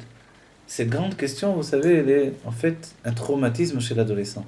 L'adolescent, il est en lutte, il veut quitter la maison de ses parents, mais en même temps, donc il a un désir de fuir ce qui le caractérise uniquement dans, en fait, la créature de ses parents. Je mets volontairement le terme créature, dire il n'est uniquement que le fruit de ses parents. Donc l'adolescent ne peut plus supporter d'être uniquement le fruit de ses parents. Maintenant, une adolescence accompagnée correctement, guidée, c'est une adolescence qui est prise en charge. Notre but, c'est de dire à l'adolescent qui il est. Qui il est, c'est de l'aider à découvrir qui il est à travers son judaïsme, à travers ses maîtres, à travers ses études, à travers son développement personnel, et peut-être il a des dons, des qualités. Il faut chercher avec lui. Il faut chercher tous ces moyens d'expression pour qu'il aille au bout de lui-même. Donc savoir qui il est pour un adolescent, c'est apprendre à vivre avec lui-même. Tant qu'il ne sait pas qui il est en phase de fuite. Il est en train de fuir cet inconnu qu'il ne connaît pas, qui est lui-même, pour aller se chercher ailleurs. Et c'est là où malheureusement on voit des choses terribles dans notre génération en particulier. On voit dans le monde de la Torah aussi des catastrophes. On voit des jeunes qui deviennent totalement des étrangers dans notre maison, c'est-à-dire... Mais vous connaissez beaucoup d'adultes qui savent qui ils sont? C'est une question dure là, en plus, vous voulez que je m'humilie devant tout le monde? Non, mais je veux dire, savoir là, qui on combien est. de personnes? Non, vous parlez des adolescents après, qui doivent savoir qui ils sont, mais les adultes, Internet, les parents. c'est des milliers de personnes. Les parents eux-mêmes, je veux dire, savoir quelle est sa mission dans le monde. Non, c'est vrai, vous avez posé une question très très importante. On est tous un peu... Non, pas Aujourd'hui, demain.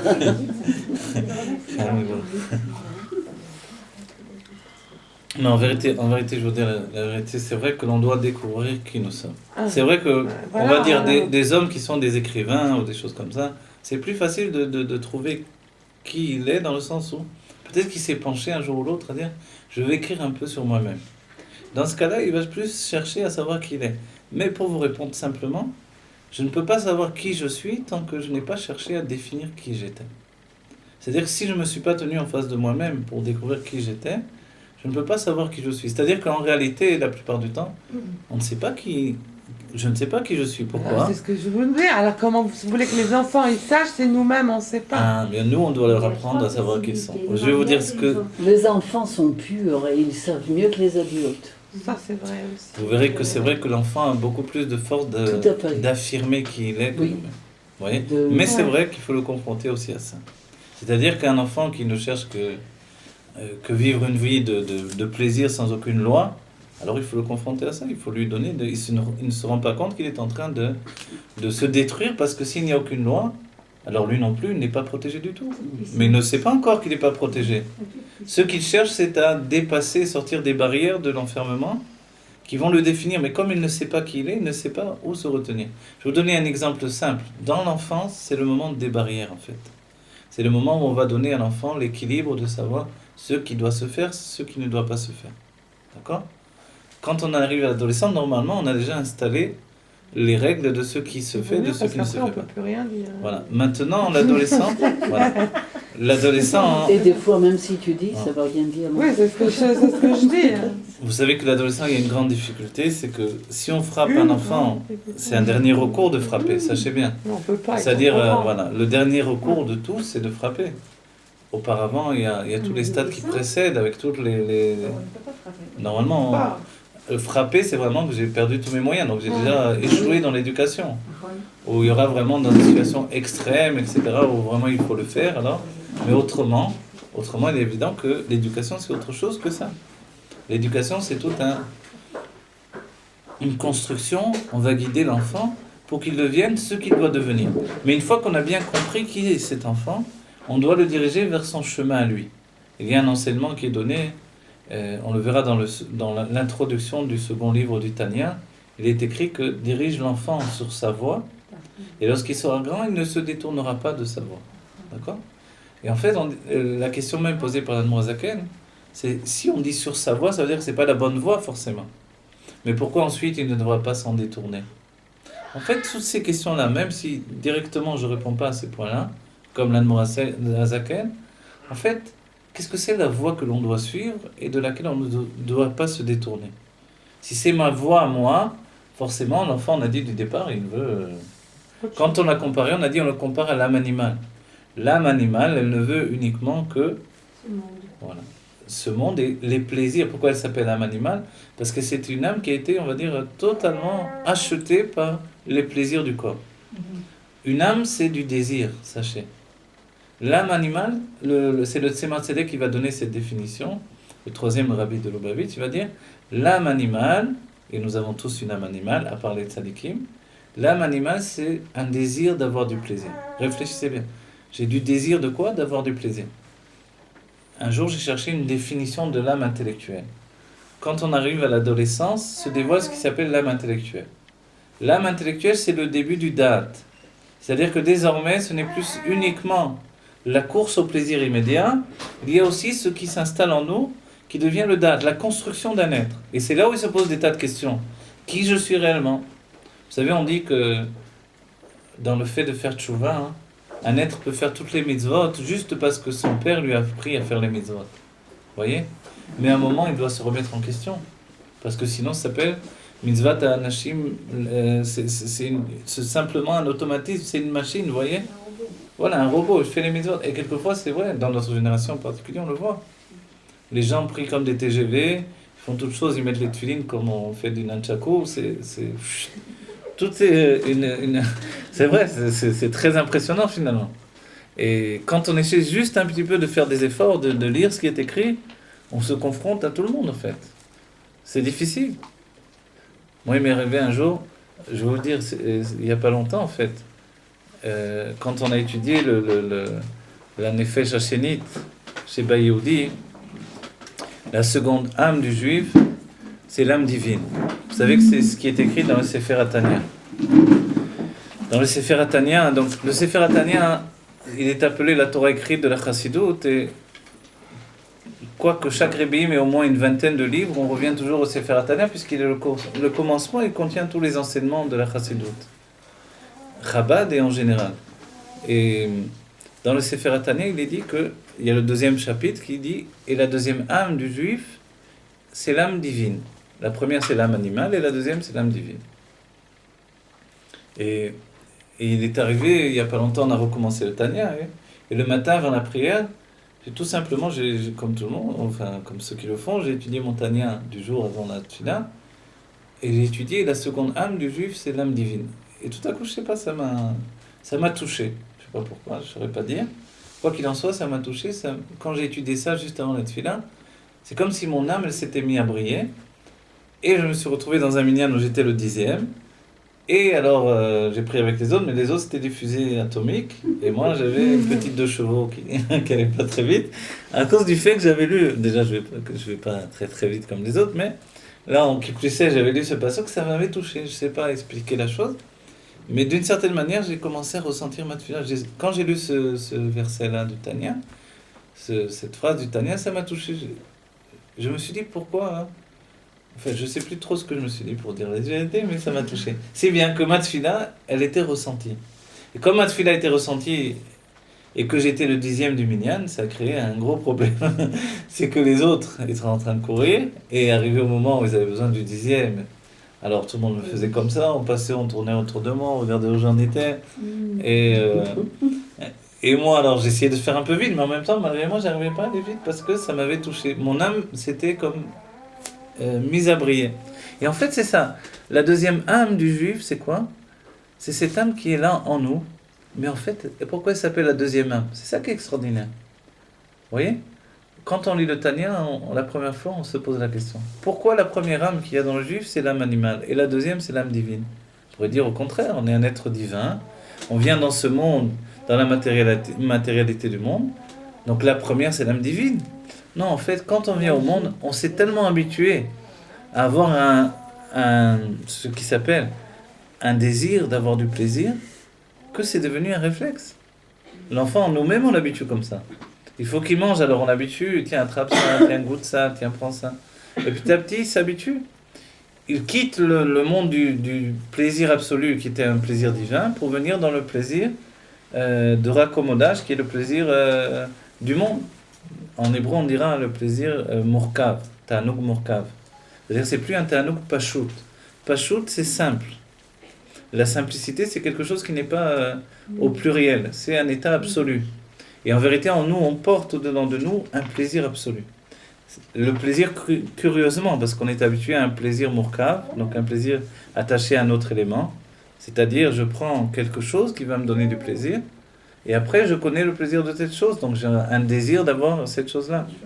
Et moi un jour j'ai vu une image, et souvent je la raconte, mais c'est une image qui m'est restée en tête, l'avdil avec tout ce qu'on peut dire, mais j'avais vu un chien un jour. Un petit garçon donnait un sucre à un chien. Et ce qui m'a étonné, c'est que, donc c'était un petit chien, un petit chiot.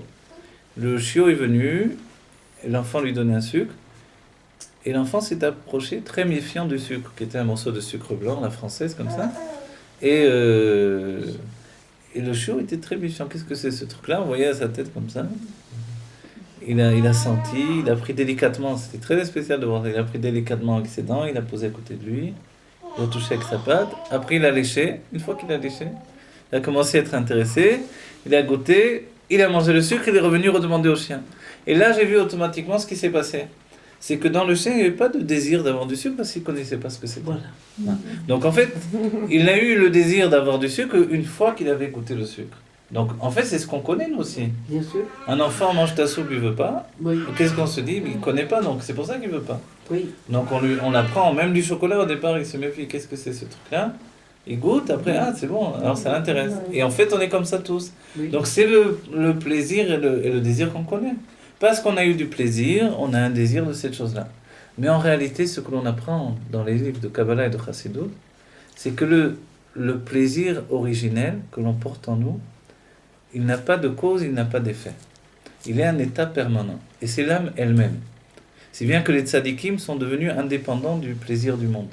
Parce qu'ils sont attachés profondément à l'essence de leur âme. Et en fait, donc, ils sont devenus indépendants quand on leur donne cette âme merveilleuse que l'on voit, cette brioche merveilleuse sur la table. Chacun qui rentre, évidemment, il est attiré. Okay? C'est comme ça, c'est automatique. Et c'est fait pour ça d'une certaine manière. Sinon, on aurait mis ça à n'importe quoi, mais c'est mis de manière agréable. Mais un tzaddik qui rentre, ça ne l'attire pas du tout, au contraire. Même si c'est un peu vexant pour la maîtresse de maison, ça va le déranger, ça va l'écœurer. Pourquoi? Parce que pour lui, son plaisir, il est d'un tout autre niveau. Vous voyez? Quand ceux qui étaient quelquefois dans la table du rabbi le Shabbat ont vu que le rabbi mangeait du poisson avec une grosse couche de gros sel par-dessus. Et tous les rabbins, quand on cherche, ils mangeaient la plupart du temps du poisson de cette manière-là. Et l'Admor Azaken, on dit qu'il avait totalement perdu le goût. Il y a toute une histoire où il avait un invité chez lui. Et tout le monde voulait donner du kavod à l'invité. Dans la maison, ils avaient tous préparé à manger parce que c'était un invité de marque. Et puis, personne s'était dit qui met le sel dans... je sais plus quoi, dans le tchoulent ou dans le repas du Shabbat. Et chacun s'est dit, ah, personne n'a mis le sel. Alors chacun est venu mettre le sel. Arrivé au moment de manger, alors l'invité, après une bouchée de la nourriture, il a dit, qu'est-ce que c'est ça, c'est à manger? La Morazaken a dit, tu veux encore du sel? et en fait, il a goûté, il a dit, mais je vois pas quel est le problème. Et la Morazaken a avoué, depuis que j'étais chez le Maguide de Mezrich, j'ai perdu le goût des aliments. En fait, il avait plus le goût des aliments. Vous voyez? Et il y a des histoires de tzadikim où... Mais comment, pardon, Oui. comment pouvait-il faire des brachot on dit que... Alors, vous avez raison. Birkat Hanehenim. La Morazaken a écrit les halachot Birkat Hanehenim. C'est une bonne question. Mais franchement, que j'avais jamais réfléchi. C'est vrai que c'est une très bonne question. Ils ne vivaient pas d'eau, de toute façon, il fallait bien qu'ils mangent. Vous avez, Oui. Mais on va donner un exemple. Vous vivez dans ce monde pour élever la matière. Je sais, vous avez raison. Vous avez raison. Mais peut-être que les tzadikim... En fait, dans son enfance, etc., il avait connu le goût des aliments. Mais depuis qu'il avait l'âge de 22 ans, qu'il était arrivé chez le Maguide de Mezrich, il avait perdu ce goût des aliments. L'une des raisons, sachez, dans des écrits de Kabbalah, on découvre ce sujet-là, c'est-à-dire que quand l'âme s'habitue à sortir du corps, pour nous, on pense l'âme sort du corps pour aller dormir, en fait. Quand on dort, la raison du sommeil, c'est que l'âme va monter, se recharger de vitalité divine dans les mondes divins. D'accord? Elle monte au Gan Eden, là-bas, elle se recharge de vitalité divine, elle redescend dans le corps à nouveau. C'est pas toute l'âme. Non, c'est pas toute l'âme, vous avez raison. L'âme, il faut la départager en plusieurs niveaux. Mais si on départage uniquement en âme animale et âme divine, c'est l'âme divine qui va monter dans le Gan Eden, et l'âme animale, elle va rester à moitié chemin, et une grande part de l'âme animale va rester liée au corps, mais les forces intellectuelles de l'esprit vont quitter le corps, il ne va plus rester que les forces les plus inférieures, la force de digérer, essentiellement, qui va elle, s'installer et fonctionner au maximum. C'est pour ça que lorsque l'on dort, alors on peut digérer, et c'est le moment où le corps peut faire son travail à la perfection. Et un enfant qui a un cycle où il est en formation par rapport à son estomac, il a besoin de beaucoup dormir par rapport à ça. Les Tanaïm qui dormaient très peu, alors ils avaient tous des problèmes d'estomac. Parce qu'ils dormaient très peu, et d'une autre manière, l'intellect était toujours en train de fonctionner chez eux. Et dans ce cas-là, qu'est-ce qui se passait? Il se passait que finalement, ils étaient complètement... toujours en face où l'intellect régnait. La force la plus élevée de l'être, c'est l'intellect. Et la force la plus basse, c'est le hikoul, le kohar hikoul, la force de digérer. Comme elle était toujours dérangée par l'intellect qui était suprême, alors les Tanaïm avaient tous des problèmes d'estomac, la plupart, quand on va. Ouais, les Kohanim, il y avait aussi d'autres raisons, parce qu'aussi ils mangeaient tout le temps de la viande. Et voilà. Bon, alors, avec tout ça, si vous avez bien compris ce qu'on met en place, vous voulez poser une question? Non. Non, d'accord, très bien. Comment ça se fait, vous voulez poser une question? Alors, non, je rigole. Et donc, si on comprend très bien, il y a des sujets qu'on a laissés en plan, on va les reprendre tout de suite. On a dit Naase Venishma, d'accord? Parce que je vais vous froncer les sourcils. D'accord. Naase Venishma, on reprend la page arrière. On a dit Naase, c'est l'action. D'accord? Et l'action, c'est simplement de dire je vais accomplir ta volonté. Vous remarquerez que si moi je dis à quelqu'un, d'accord, je vais faire tout ce que tu veux. On verra que dans le couple, par exemple, alors il peut arriver que l'un se soumette à l'autre. D'accord? Un, il dit, d'accord, je vais faire tout ce que tu veux. En principe, c'est souvent le mari qui se soumet à sa femme dans le fait de faire les volontés de sa femme. Pourquoi? Principe, oui, vous avez dit. Voilà, en principe. Pourquoi? Parce que la femme a plus de volonté que le mari. Et les sages nous diront même sur Sarah et Mano, et Zéou Isha Kshera Aosa et Ratson Baala. Quelle est la femme Kshera? Kshera, c'est Ke Sarah. Les sages ont expliqué Ke Sarah comme Sarah, Aosa et Ratson Baala, qui fait la volonté de son mari. Alors, il y a plusieurs explications. Première explication, la plus primaire, mais elle est aussi des sages, primaire entre guillemets, mais c'est qu'elle fait sa volonté. Voilà, il voulait une brioche avec du sucre. Elle lui a fait une brioche avec du sucre. Il aurait voulu du poisson en sauce, il aurait fait... Voilà. Donc c'est la femme qui fait la volonté de son mari. Et c'est une bonne chose en soi. Maintenant, la Chassidut, l'Admor HaZaken a donné une autre explication. Il a dit au Sad Ratson Baala, c'est que l'explication, c'est que, puisqu'on ne peut pas dire que quand on parle d'Abraham et Sarah, c'est uniquement ce sujet-là, que Abraham voulait, Sarah, fais-moi des... On a vu le contraire d'ailleurs. Fais-moi des gâteaux de miel et elle fait du pain. Fais-moi ci, elle fait autre chose. Ça existe aussi. Mais Aotsa et Ratson Baala, elle fait ce qu'il veut. Mais la deuxième explication que donne l'Admor HaZaken, c'est le mari n'a pas de Ratson, donc la femme lui fait un Ratson. Il n'a pas de volonté, Aotsa et Ratson Baala, elle lui fait une volonté. Et on verra qu'assez souvent, à la fois c'est une bonne chose et ça peut être une très mauvaise chose. Vous avez déjà dû entendre quelquefois des jeunes filles qui vont se marier, qui prennent sur elles, mon mari, il n'est pas comme ci, il n'est pas comme ça, mais moi je vais m'occuper de le changer. Quelquefois elles réussissent, quelquefois c'est elle qui change, et le mari n'a pas changé, ou alors rien n'a changé, il n'a pas bougé d'un pouce. Parce qu'effectivement, on ne peut pas se marier dans ces conditions-là. On ne doit pas se marier à condition, c'est jamais très très bon. Mais au Sad Ratson Baala, alors pourquoi les sages l'ont affirmé? Puisqu'on voit que ça ne marche pas toujours. Parce qu'en réalité, quand le mari vraiment n'a pas de volonté de faire les choses, elle peut lui faire une volonté. On va dire, mais attendez, il y a quelque chose qui cloche dans l'explication, c'est que on a dit Ezeu Isha Kshera, c'est la parole des sages. Ke Sarah, Kshera, ça s'écrit comme Sarah. Le Chav, ça veut dire comme. Donc on ne va pas dire que Abraham n'avait pas de volonté. Abraham, c'est la volonté de Dieu exprimée dans le monde. Il était une Merkava pour la volonté de Dieu, donc forcément, il a toujours fait la volonté de Dieu. Donc c'est sûr qu'il savait quoi faire. Il n'avait pas besoin de Sarah. Mais on voit pourtant que dans la Torah, il est écrit que Kol ma shetomar lecha Sarah, shma bekola. Dieu va dire à Abraham, c'est Dieu lui-même, qui va lui dire ce que te dira, tout ce que te dira Sarah, écoute sa voix. Pourquoi? Parce que la volonté que Sarah veut imposer à Abraham, c'est pas sa volonté à lui. Lui, il est une merkava de Dieu, mais dans son système à lui. Voilà que tout à coup, elle vient d'un autre système. Lui, il est dans le système du chesed, la générosité, le bien, exprimer le bien. Elle vient et lui dit, tu sais quoi? C'est vrai, je te dis de prendre cette femme, de me donner un enfant avec cette femme. Cet enfant, je ne le veux plus, j'ai eu un enfant avec toi directement. Jette cette femme et cet enfant. Abraham, c'est un être de chesed absolu. Quoi, en vérité, il y a de quoi se mettre en colère, de dire, mais tu m'as dit, tu l'as prise, tu l'as voulu, maintenant on jette tout le monde. Ça y est, on a obtenu ce qu'on veut, on jette tout le monde. Et Dieu lui dit, alors Abraham pense, comme la plupart des hommes, c'est une femme égoïste, je ne croyais pas que... Comment c'est possible? Et Dieu lui dit, écoute sa voix, tout ce qu'elle te dit, écoute sa voix. Pourquoi? Parce que cette volonté de travailler dans la Midat à Gvura, à Din, de travailler dans la ligne de la rigueur, il ne la possède pas lui.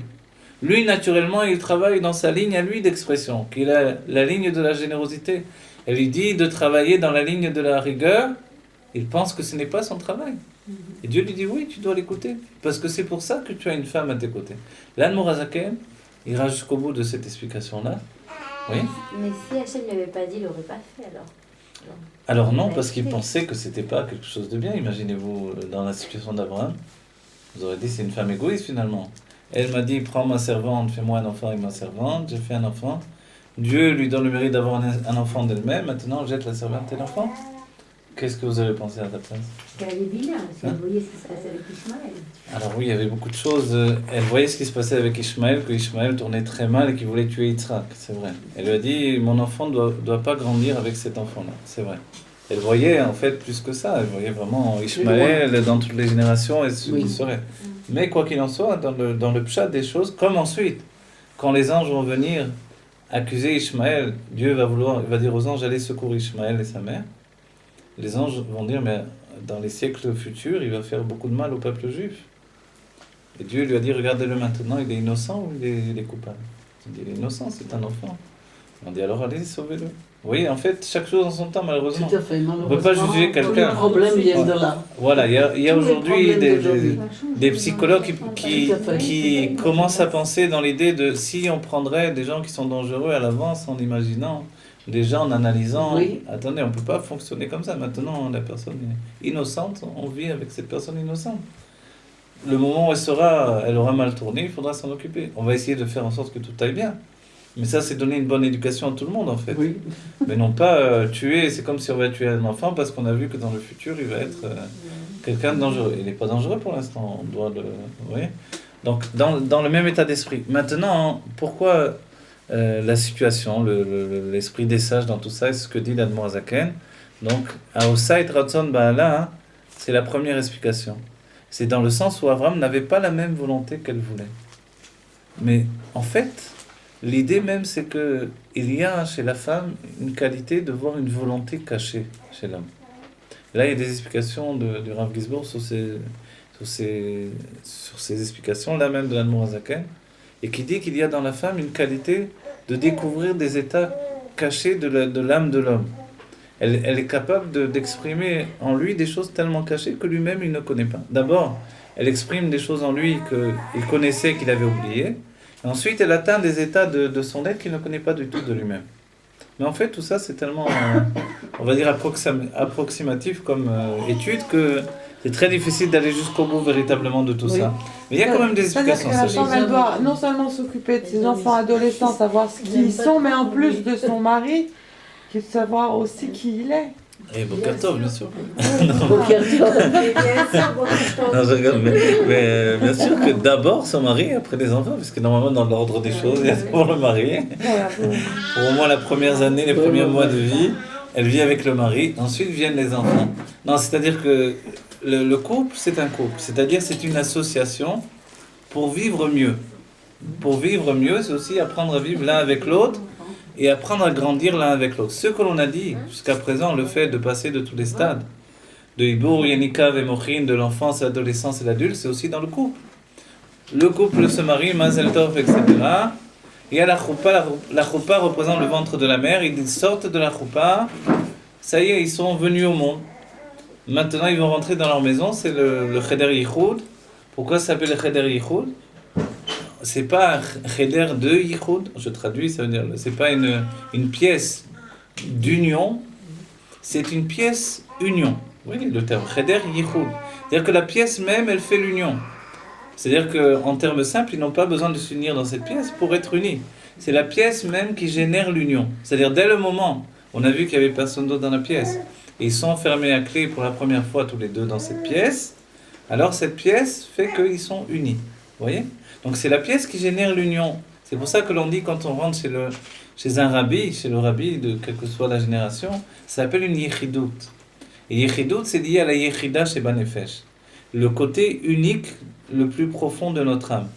Il y a une question qui peut être posée. Vous savez, dans l'âme, on possède le niveau le plus haut de l'âme, ça s'appelle yechida. Et on peut dire, mais alors, si chacun a une yechida, combien il y a de yechidot ? Combien, si chacun possède l'âme unique. Toi aussi, tu as l'âme unique ? Ah oui. C'est comme une fois, j'étais à Géoula, je passe dans la rue. Il y avait une banque à Géoula, comme ça. On me dit, tu peux venir compléter le minyan, c'est le 10e. Je dis, bon, je suis 10e, alors d'accord, je viens. Je descends pour mes trains, je vois 3 personnes. Je vois 3 personnes. Je dis, vous aussi, vous êtes les 10e. À chaque fois, chaque personne qui passait, tu es le 10e. Mais il manque plus juste les 7 autres avant toi, mais tu es le 10e à venir. Bon. En fait, c'est comme ça, on va dire. Alors, chacun possède l'âme unique. En fait, c'est ça ce que l'on doit savoir. Quand Dieu a appelé notre âme la Yechida Sheva Nefesh, le niveau le plus haut, qui véritablement est l'âme dans son essence, en fait, ça veut dire que la Yechida, ça définit que chacun nous sommes uniques pour Dieu. Comme chaque enfant doit être unique pour ses parents,